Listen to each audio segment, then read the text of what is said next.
The Agora of Athens was never silent.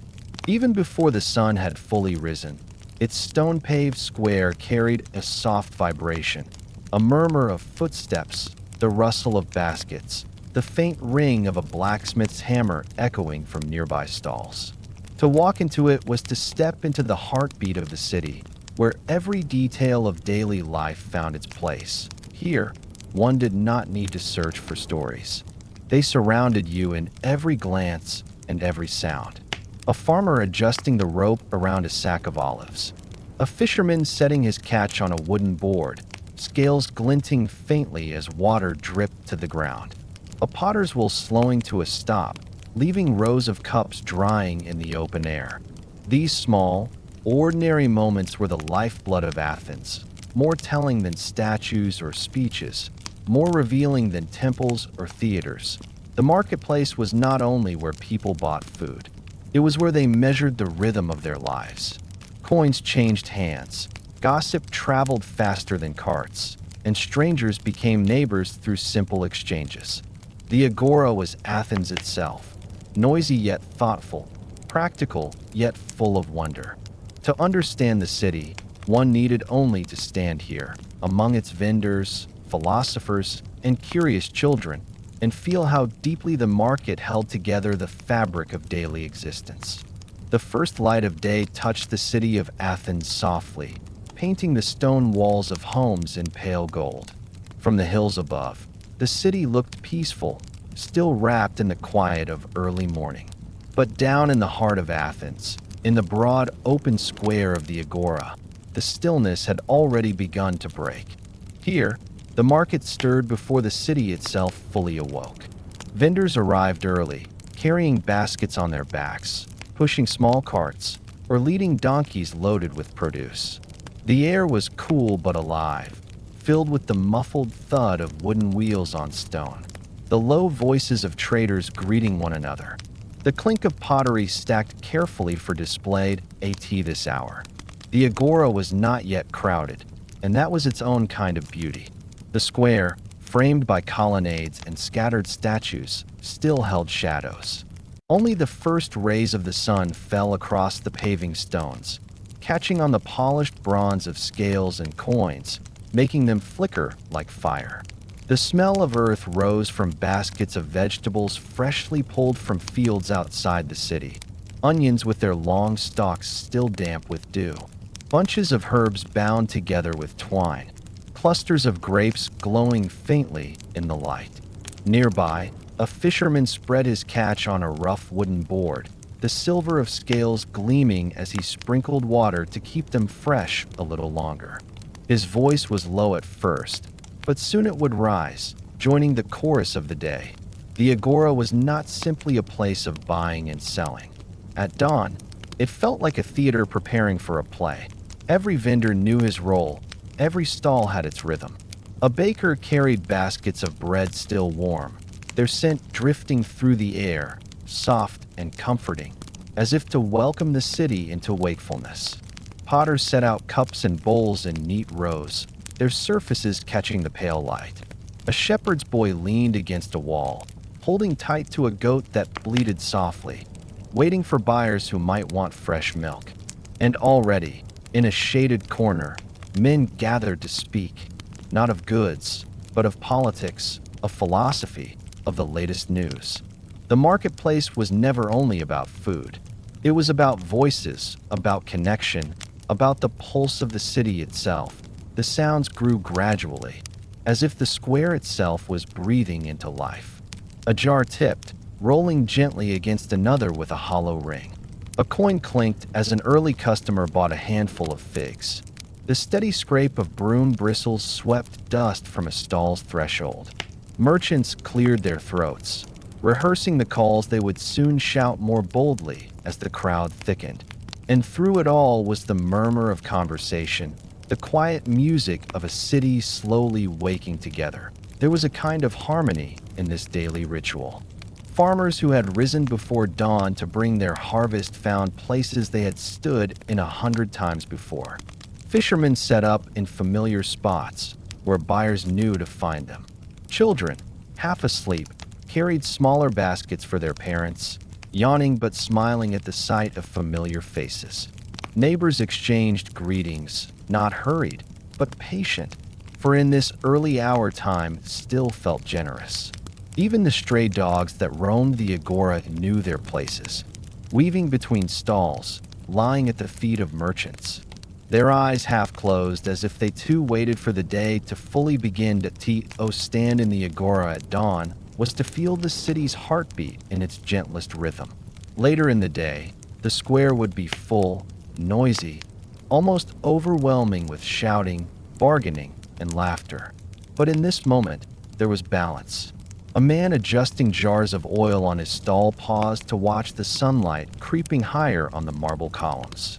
A woman arranging figs in a basket stopped for a moment to stretch her back and smile at the smell of fresh bread drifting past.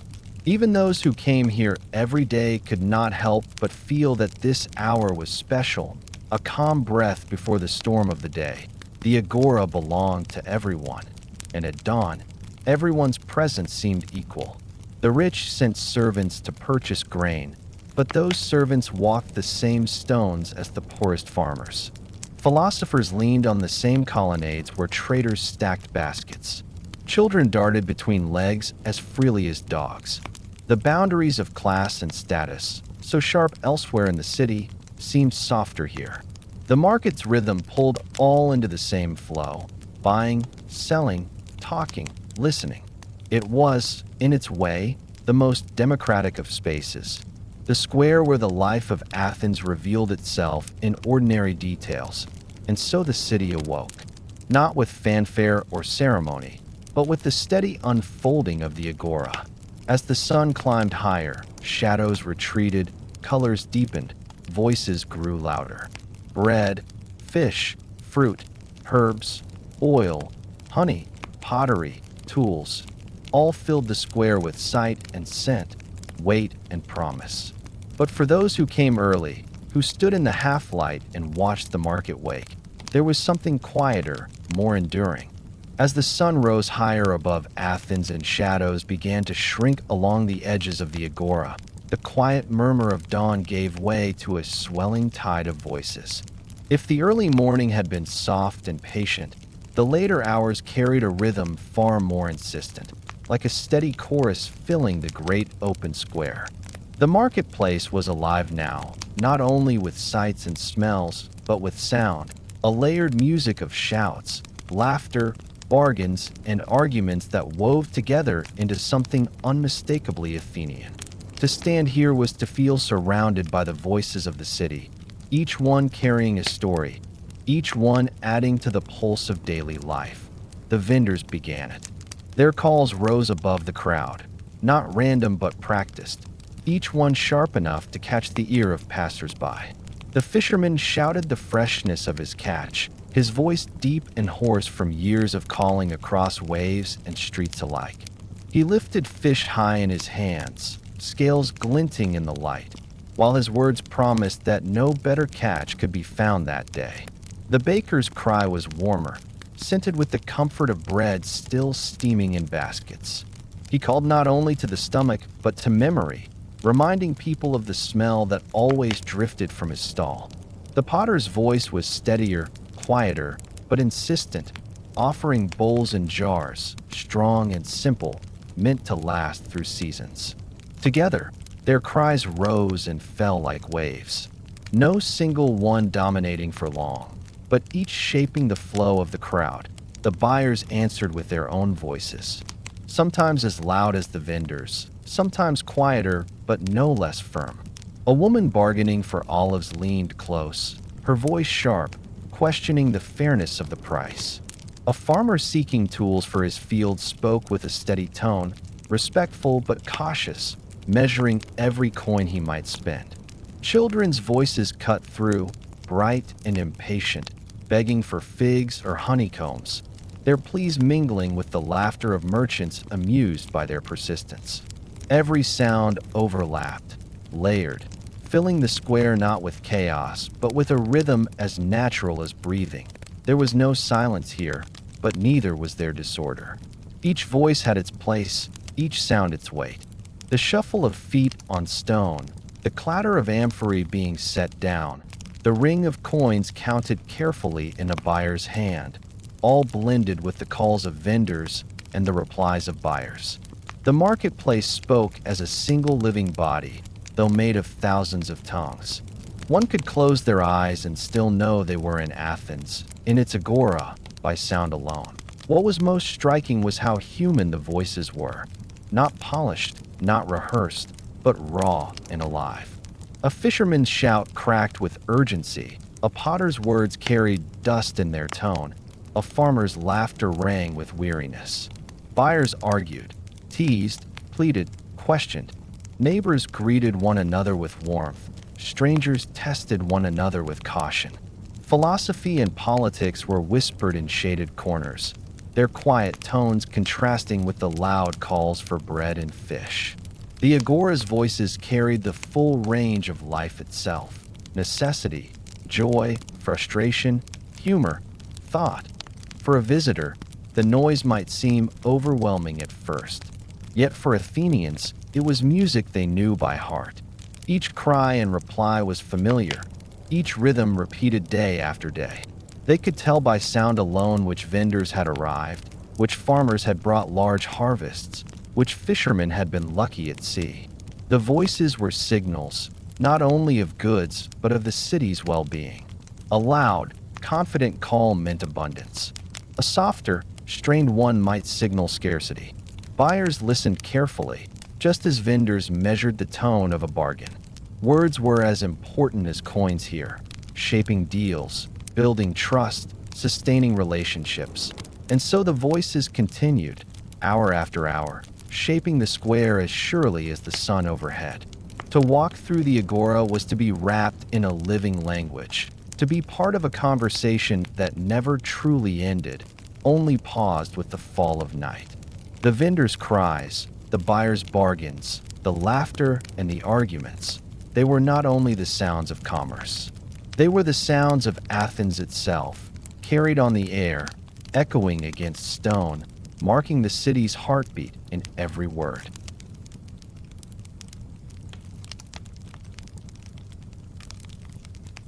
To walk into the Athenian agora as the day reached its height was to step into a world not only of sound, but of vivid color and heavy scent.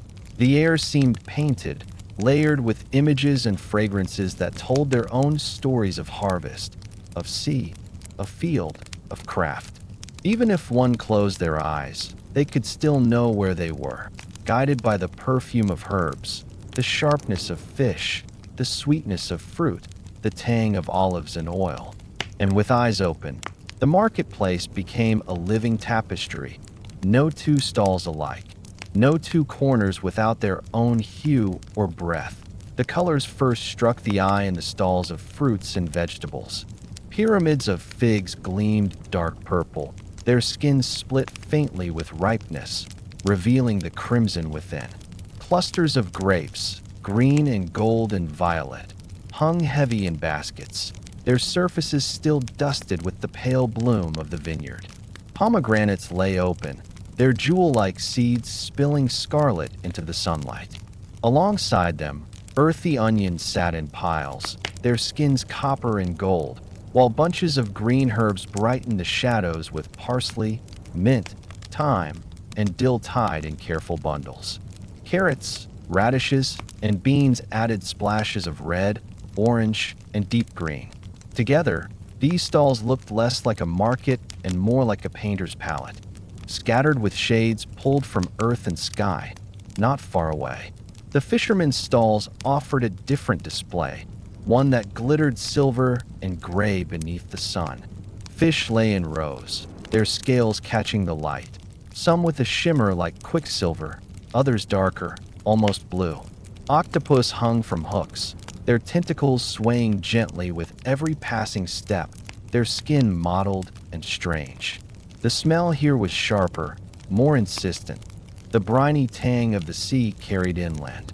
Vendors splashed water from clay jars over their catch, keeping it fresh, and the droplets sparkled as they fell, adding another fleeting brightness to the scene. The air here was alive with salt, with freshness, with the memory of waves still clinging to each body of fish.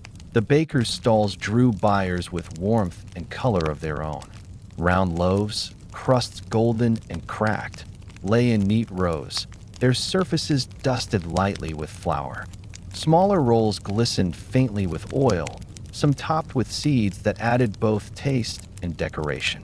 The smell of bread was almost irresistible, rich, soft, comforting, filling the air with a promise that seemed to draw everyone closer. The sight of rising steam, the feel of warm loaves passed from hand to hand, the deep, earthy scent of baked grain blended into the Agora's symphony of sensations. Beyond food, the stalls of potters and craftsmen carried their own hues and odors. Rows of amphorae stood tall, their clay surfaces glowing red, orange, and brown in the sun. Bowls and cups bore painted designs, horses, leaves, waves, and patterns that spoke of both beauty and function. The smell here was faint but distinct. The dry dust of clay, the sharp tang of fresh glaze, the smoky memory of kilns where fire had hardened soft earth into lasting form. Metal workers added another layer, the glint of bronze tools catching light, the faint scent of forged iron still clinging to blades and nails. Each craft filled its corner of the market with its own atmosphere, its own presence, and then there were the smaller scents, subtle but essential. Honey sellers brought combs golden and dripping, their stalls sweet with the heavy perfume of beeswax and nectar. Oil merchants offered amphorae filled with olive oil, their surfaces slick, their smell sharp and green, lingering in the air long after a jar was opened. Spice sellers carried satchels from distant lands, their stalls filled with the warm, exotic fragrance of cinnamon, cumin, and pepper, their colors dark and mysterious among the brighter local produce.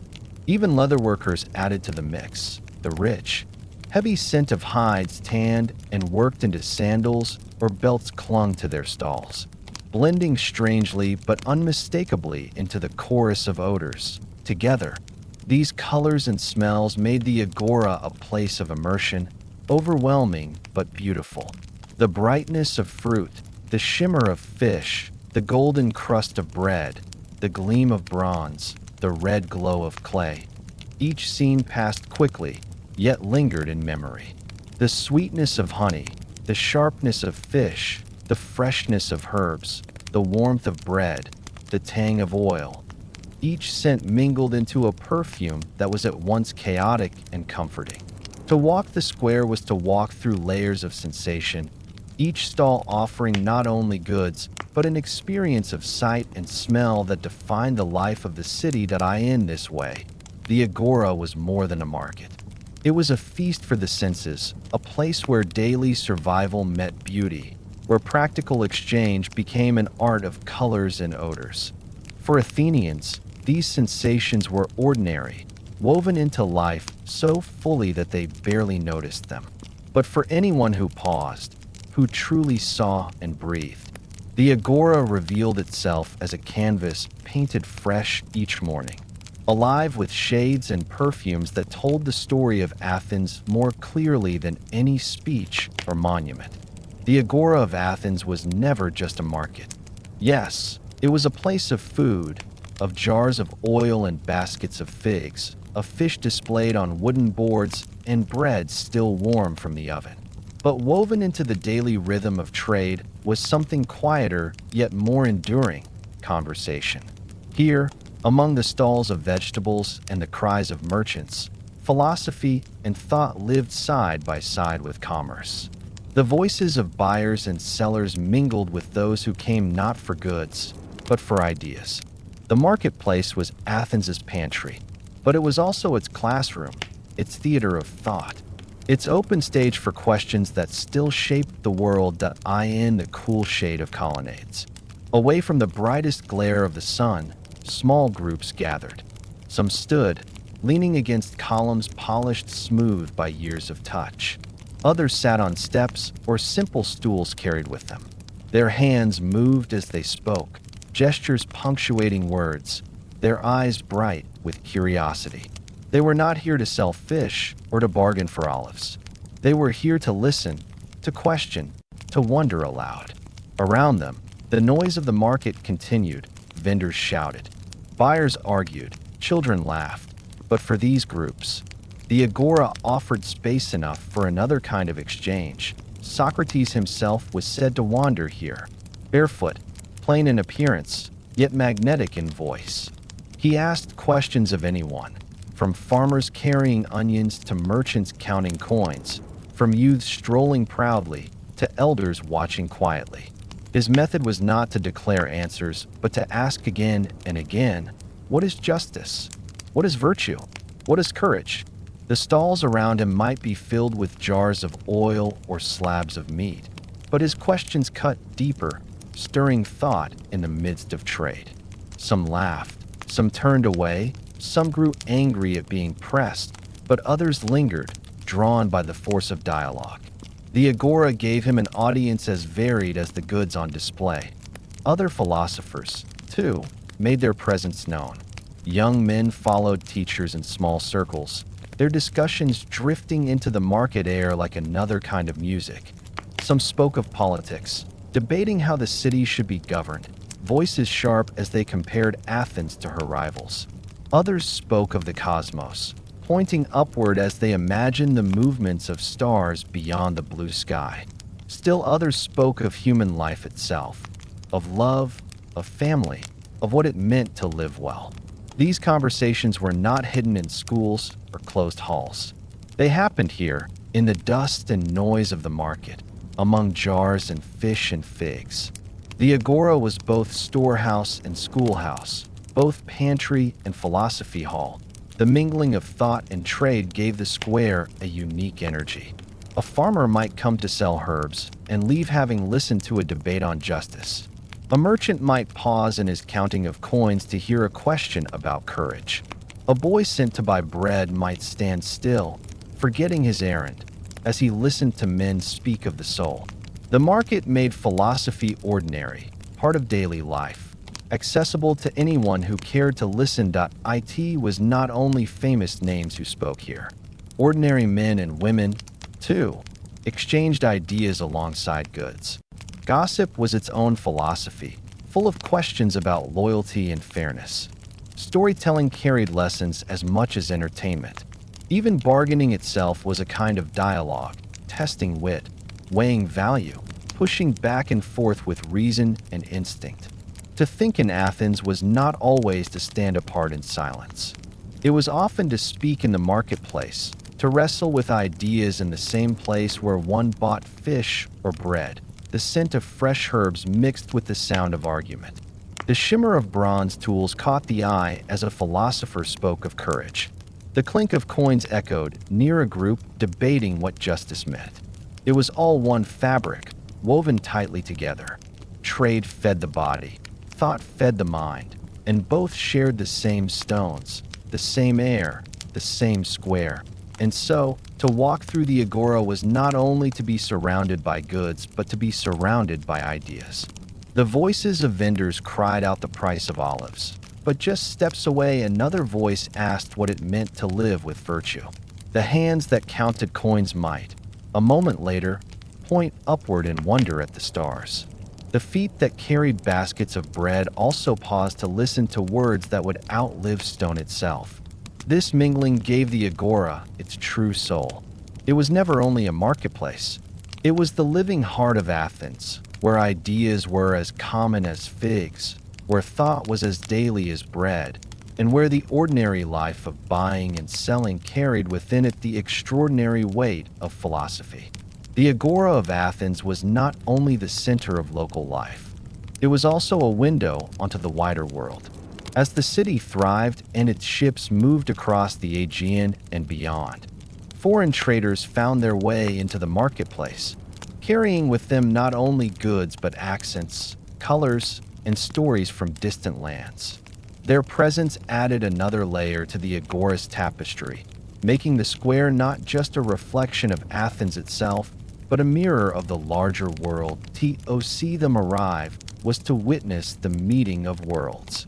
Ships unloaded their cargo at the harbors of Piraeus, and soon afterward men appeared in the marketplace carrying crates, amphorae, and sacks that smelled of distant shores.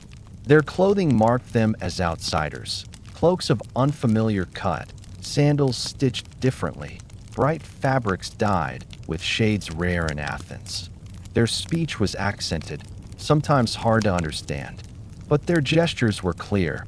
They had come to sell, to trade, to share what they carried from lands far beyond the city walls. The goods they brought dazzled the eye. There were spices, their scents rich and strange, sharper than the herbs grown in Athenian fields. Small satchels of cinnamon, cumin, or pepper filled the air with fragrances that seemed to belong to another world entirely, stirring curiosity even in those who could not afford them. There were fabrics, too, fine linens, woven cloth dyed in colors deeper than what local plants could provide, shades of purple and crimson that caught the sun like fire. Traders unrolled bolts of cloth slowly, letting the crowd touch them, marvel at their smoothness, their rarity. Other goods carried the memory of distant seas. Dried fish packed tightly in salt from far harbors. Jars of exotic oils with flavors unfamiliar to Athenian tongues.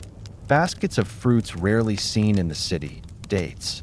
Pomegranates larger and sweeter than local harvests. Strange nuts and seeds whose names few Athenians knew. Honey came from other lands, thicker or darker than the golden combs of local bees. Amphorae of wine from foreign vineyards stood side by side with Athenian jars, their shapes slightly different, their flavors promising new experiences. To taste such goods was to step, even briefly, into another culture, another way of life. The traders themselves carried as much fascination as their wares. They spoke in quick bursts of foreign words, mixing gestures with broken Greek.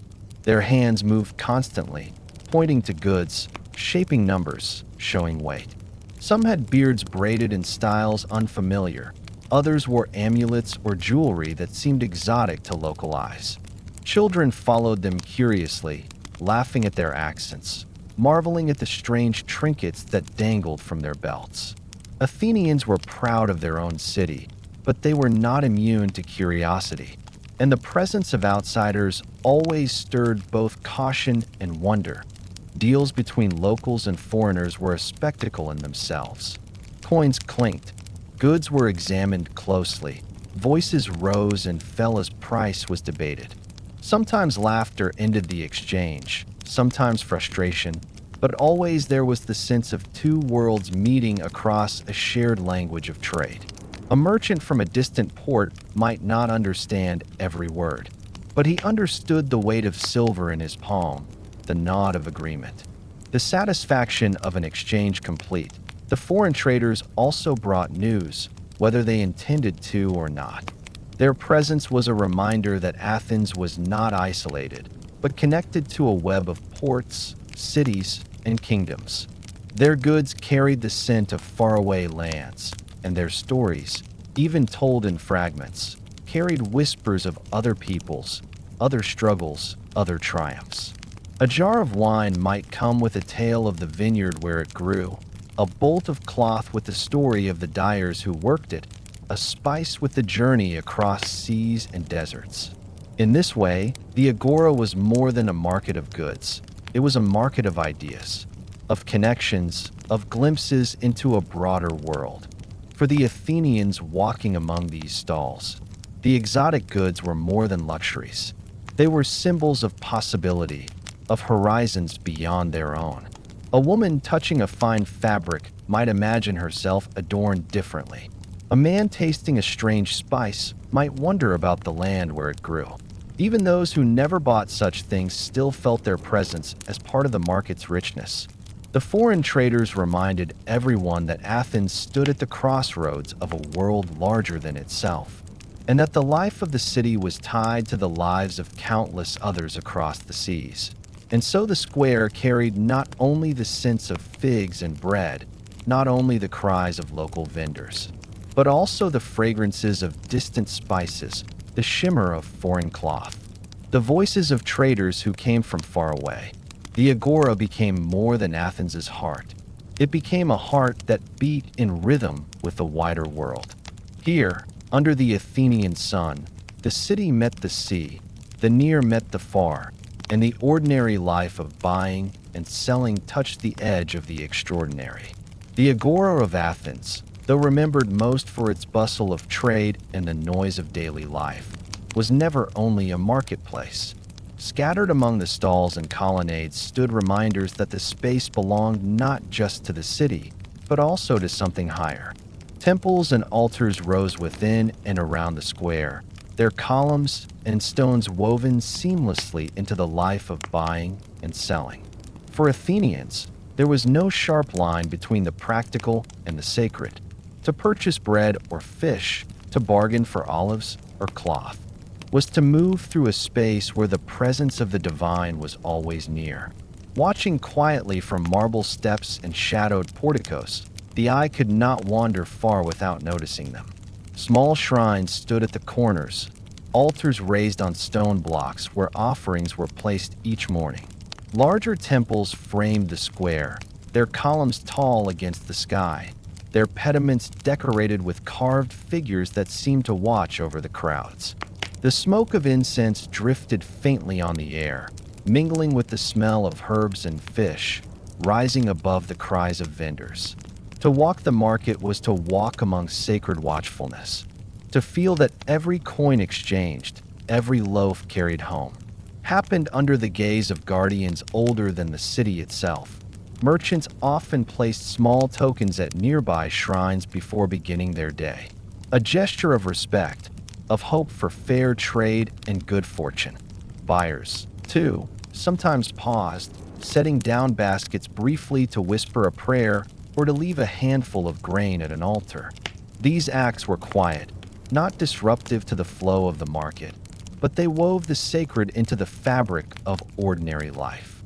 A woman buying figs might brush the stone of a small shrine as she passed, almost without thought, as natural as adjusting the basket on her shoulder. A boy sent to fetch bread might stop for a heartbeat before an altar, his eyes wide, his hand brushing against its cool surface. Such moments were part of the rhythm of the day. The temples themselves were more than buildings. They were anchors. Their steps provided resting places for weary feet. Their shade offered relief from the sun. Children played on their lower stones, their laughter ringing off marble walls. Philosophers leaned against their columns as they spoke, their voices carrying into the market air. Performers found audiences near their steps, where people naturally gathered. The sacred presence was constant, but it was also generous, allowing the life of the city to move around it, to borrow its strength, to fold its space into the marketplace. The blending of sacred and ordinary gave the Agora a unique character. It was not unusual for the sound of bargaining to mingle with the soft chant of a small ritual, or for the smell of incense to drift across baskets of onions and herbs. This was no contradiction for Athenians. It was harmony. The same square that fed the body also reminded the mind of higher truths. The same stones that bore the weight of coins also bore the weight of offerings. In this way, the market was never only about survival or trade. It was about living within a world that was at once practical and sacred, human and timeless. Even those who came to the Agora only to sell or to buy could not ignore the quiet presence of the temples and altars. They stood steady as the crowd shifted, as goods came and went, as voices rose and fell. When the market closed at night, when stalls were emptied and stones lay quiet under the stars, the sacred structures remained, holding their silent watch. They had seen countless days, countless crowds, countless trades, and would see countless more. Their permanence reminded Athenians that while markets changed, while goods and people flowed endlessly, there was something deeper holding the city together that to wander the Agora, then, was to move in two worlds at once. One was loud, filled with cries, laughter, bargaining, and trade. The other was quiet, steady, sacred, anchored in stone and ritual. Together they made the space whole. To buy bread beneath the gaze of a temple was to feel that life itself was balanced, the body sustained, the spirit remembered. And so, in the heart of Athens, in its busiest square, the sacred presence was always there, woven into the stones, into the air, into the very breath of the marketplace.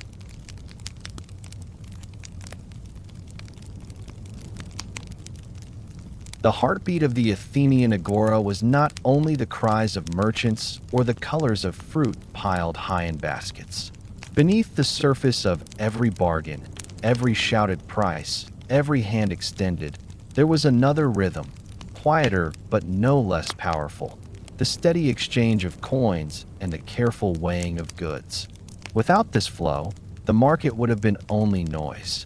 With it, the agora became a living system of trust, measure, and value, turning the bustle of trade into something lasting and ordered. The sound of coins was constant. Small bronze pieces clinked against each other in pouches. Silver drachmas rang faintly as they struck stone counters. Larger pieces of more value changed hands with deliberate care. Buyers carried them wrapped in cloth, tied at the waist, or hidden deep in tunics. Sellers counted them quickly, practiced in the movement, their fingers stained from years of handling metal. The weight of a coin mattered as much as its image. For each piece of silver or bronze carried with it not only value but confidence, the assurance that the city itself stood behind the trade. The agora was filled with scales. Some were simple, a beam of wood balanced on a rod, with pans dangling from either end. Others were more refined, made of bronze, their arms carefully calibrated. Merchants placed weights carved from stone or metal on one side, goods on the other, adjusting until the beam leveled. Buyers watched closely, their eyes sharp, for fairness was measured not only in coins but in accuracy. A dishonest weight could mean more than a single loss. It could destroy trust. And in the marketplace, trust was the invisible thread holding everything together. The weights themselves carried stories. Some bore the mark of the city, a guarantee of standard measure. Others were worn smooth by years of use, passed down through families of traders. Buyers learned to recognize them, to judge the honesty of a stall not only by the freshness of its goods, but by the steadiness of its scales. To see a scale dip and rise was to see the very balance of the city at work, fairness and exchange playing out in every transaction. Coins traveled constantly, changing hands dozens of times in a single day. A fisherman might receive silver for his catch in the morning, only to spend part of it by noon on bread, oil, or tools. A farmer might sell his herbs, then use the earnings to buy bronze nails or a new pot. The flow of money tied the market together, linking stalls that otherwise had little in common. What began as a basket of grapes might, through trade, become a new cloak, or a loaf of bread, or even a lesson paid for a child. The agora was not only where goods were exchanged, it was where value moved, binding lives together through the steady rhythm of coin and measure. The sound of this flow was subtle but constant. A coin dropped into a palm with a metallic ring. Another clinked into a wooden box, where dozens more rattled faintly. Scales creaked as beams shifted, pans swayed, weights pressed downward. Voices rose to question a measure, to confirm a price, to seal a bargain. All of it blended with the louder cries of the vendors and the laughter of the children, creating a harmony where trade was both seen and heard. What made it remarkable was how ordinary it became. To an Athenian, the sound of coins and scales was as natural as birdsong, as much a part of life as the smell of bread or the sight of pottery. Few thought about it consciously, yet all depended on it. The agora was a place of abundance not only because of what was sold, but because of the system that allowed trade to move smoothly day after day. It was a living economy, carried in pouches and measured on scales, flowing as steadily as water in a stream. Trust was at its heart. Without trust in the coin's weight, in the fairness of scales, in the honesty of merchants, the marketplace would falter. But with trust, the Agora thrived, growing into a place where not only Athenians but foreigners, too, felt secure in trading. Each exchange, each weighed measure, reinforced that bond, making the Agora not just a space of commerce, but a space of shared confidence, of silent agreements that held the city together. And so, the coins and weights of the Agora were more than tools. They were symbols of order, of fairness, of connection. They were the quiet pulse beneath the louder rhythm of trade, the steady flow that turned chaos into harmony. To walk through the square was to see them everywhere, gleaming briefly in the sun, resting on scales, clutched in hands, hidden in pouches. To hear them was to hear Athens itself, alive with exchange, alive with trust, alive with the endless flow of trade.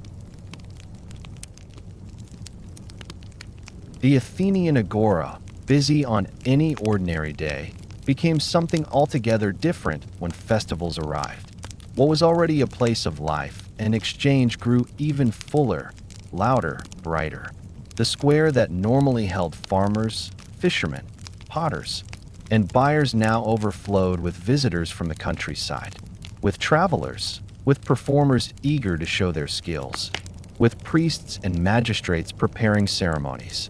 The ordinary rhythm of trade swelled into celebration, transforming the familiar marketplace into a stage for the entire city's spirit. From early morning, the signs of festivity were clear. Stalls filled more quickly, their tables stacked not only with food and goods, but also with ribbons, garlands, and decorations. Vendors dressed a little more finely, tying colorful cloths at their waists, polishing the bronze of their scales, arranging their wares with extra care. Families carried baskets not only for buying, but for offering, gifts, or sharing. Even the air seemed thicker, filled with scents of incense rising from nearby altars, blending with the sweetness of honey cakes, the sharpness of roasting meat, the freshness of herbs bound into garlands. Crowds gathered in numbers greater than any ordinary day. Farmers came in from the hills, bringing extra loads of olives, figs, or grain, knowing that demand would be high. Craftsmen carried their finest work, painted cups, polished tools, jewelry that glittered in the sunlight. Foreigners too found their way into the Agora, their accents and clothing adding to the sense of a city filled with the world. The square was no longer only Athens' heart. It was a crossroads of voices, faces, and colors, all pressed together in celebration. Performers filled every open space.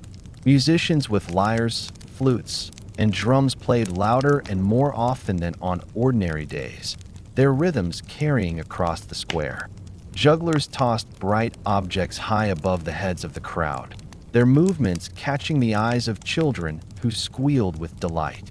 Dancers spun in the open spaces, their garments swirling, their steps keeping time with the music. Storytellers found larger audiences, their voices carrying tales of heroes and battles, gods and wonders, as listeners leaned close, eager to be transported. The market itself shifted, becoming less about necessity and more about joy. People bought sweets and treats, foods reserved for special days, little tokens or trinkets to carry home. Stalls offered wreaths of flowers, ribbons in bright colors, perfumes in small jars. The exchange of coins was still there, but it felt lighter, less urgent, as if people allowed themselves to spend more freely, to celebrate with the rest of the city. Laughter echoed more often, arguments seemed fewer, and the tone of voices carried more excitement than tension. Amid this, rituals and ceremonies unfolded. Priests moved through the crowds toward altars, their robes marking their passage, their faces solemn against the backdrop of festival noise. Offerings were laid out, baskets of fruit, jars of oil, loaves of bread, wreaths of flowers. Incense smoke rose higher, drifting above the market stalls, a reminder that the day's joy was also bound to reverence. that the gods were part of the celebration as much as the people. The crowd hushed briefly during these moments, the voices of the market falling into stillness, before rising again into the lively rhythm of trade and festivity. Children were perhaps the happiest in these times. They darted between stalls, garlands of flowers in their hair, sticky with honey from sweets, laughing as they watched dancers or ran after jugglers. Their joy was contagious, drawing smiles even from weary farmers or stern magistrates. For them, the Agora during a festival was not only a place of errands but a world of wonder, where sound, color, and taste seemed endless as the day moved on. The celebration only deepened. The square pulsed with movement, a river of bodies flowing between stalls, around altars, past performers. Sunlight caught on bronze, on polished pottery, on bright fabrics, making the marketplace itself gleam. The hum of conversation rose into a roar, a blend of languages and accents that filled every corner. Yet within that noise was harmony, the sense of a city not only working but rejoicing, gathering together in a shared moment of abundance and gratitude. And when the sun finally dipped low, when shadows stretched long across the paving stones, the Agora slowly quieted. Stalls were packed away, garlands faded, musicians carried home their instruments. Yet the echo of the celebration lingered, in the tired smiles of vendors, in the sticky fingers of children, in the scent of incense still hanging in the evening air. The marketplace would return to its ordinary rhythm the next day, but for that one span of hours, it had been more than a place of trade. It had been a festival ground, a mirror of Athens's joy, a reminder that the heart of the city was not only strong in work, but alive in celebration. Long after the cries of vendors faded, long after the smoke of incense thinned and drifted into the sky, long after the coins were counted and the stalls packed away, the stones of the Athenian Agora remained. They kept their silence through the night, through seasons, through centuries. And in that silence, they held memory. For the Agora was not only a marketplace of its own time, it became a place that lingered in the imagination, a reminder of how a city lived, how it breathed, how it gathered itself into one space to share the ordinary rhythm of survival and the extraordinary rhythm of community. Even today, when we walk among the broken columns and scattered stones, we can almost hear the echo of that life. The Agora may lie quiet now, but once it pulsed with footsteps, voices, and laughter. Every worn paving stone once felt the weight of baskets, sandals, hooves, and wheels. Every column once shaded a group of philosophers deep in conversation, or a weary vendor resting for a moment between customers. Every open stretch once filled with children's laughter, with jugglers' movements, with the murmur of bargains struck and sealed. The memory of those sounds seems to cling to the ruins, whispering faintly through the air even in silence. The lasting memory of the Agora is not found only in the great events that may have touched its stones, but in the daily lives of ordinary people. A woman carrying a basket of olives, a fisherman laying out his catch with careful pride, a farmer setting down a sack of grain, brushing dust from his hands, a baker arranging warm loaves in neat rows. These simple acts, repeated countless times, gave the Agora its life more than any speech or ceremony. The greatness of Athens rested not only in its temples or theaters, but in these small, steady moments of exchange. Philosophers, too, left their mark, though not in marble, but in memory. Their questions, asked in the open air, seeped into the life of the market as much as the cries of merchants did. They turned the square into a place of ideas as well as goods, a place where anyone could pause and listen, where thought was not hidden in halls, but lived in the dust and noise of daily life. The legacy of those conversations remains with us, shaping how we think, how we ask questions, how we imagine what it means to live well. And they remind us that the Agora was more than stone and trade. It was a meeting place of minds. The sacred presence also lingers in memory. Altars, once heavy with offerings of fruit, bread, or oil, still stand in fragments. Temples, though broken, still rise with dignity, their columns reaching upward as if unwilling to bow entirely to time. They remind us that the Athenians carried reverence into every part of their lives, even into the marketplace. The blending of sacred and ordinary in the Agora left a legacy of balance, that survival was not only about food and trade, but also about remembering what lay beyond human hands. What remains most powerful, however, is the memory of togetherness. The Agora was a place where all met, rich and poor, young and old, citizens and strangers. It was where lives crossed daily, where voices blended, where people saw one another not only as buyers and sellers, but as neighbors, as fellow Athenians, as part of the same fabric. That fabric stretched across centuries, and though the threads have thinned, its pattern is still visible. The ruins we see are not lifeless stones, but reminders of countless footsteps, countless voices, countless shared moments of humanity as the centuries rolled forward. Empires rose and fell, yet the Agora remained. Its memory carried in history, in stories, in the stones themselves. Even in ruin, it continues to teach us. It shows that the heart of a city is not always in its grandest monuments, but in its marketplaces, in the spaces where ordinary life unfolds, where people meet, where survival is shaped into community. The Agora of Athens was such a place, and in that sense, it is eternal. And so, the lasting memory of the Agora is not only that it was once the center of Athens, it is that it remains, even now, a symbol of how people live together, of how they share food, words, ideas, rituals, celebrations, of how a city breathes through its gatherings. The Agora reminds us that history is not only written in battles or carved in temples, but lived in the daily exchanges of ordinary lives. Its stones whisper still, steady, and patient, carrying forward the echo of Athens, a heartbeat that continues across time. Now the voices of the Athenian Agora have grown quiet in our story, just as they once did at the end of each long day. The shouts of vendors have softened into silence, the clink of coins has ceased, the scent of bread and herbs has drifted away on the evening breeze. What remains is the memory, steady, patient, lingering in the stones that still lie scattered across the square. The marketplace of Athens was never just a place to buy and sell.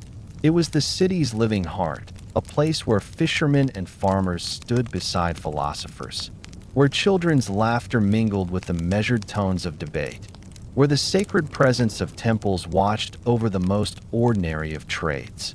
It was here that survival and community met, where daily life unfolded not in isolation but in harmony with others. When we think of Athens now, we often remember its shining temples, its theaters, its victories and ideas. Yet the Agora reminds us that history is also built on the quiet rhythm of bread changing hands, of olives measured on scales, of neighbors greeting one another among the stalls. It teaches us that the true strength of a city lies not only in its monuments, but in the gatherings of its people, in their voices, their laughter, their endless small exchanges that wove together the fabric of community. And those centuries have passed.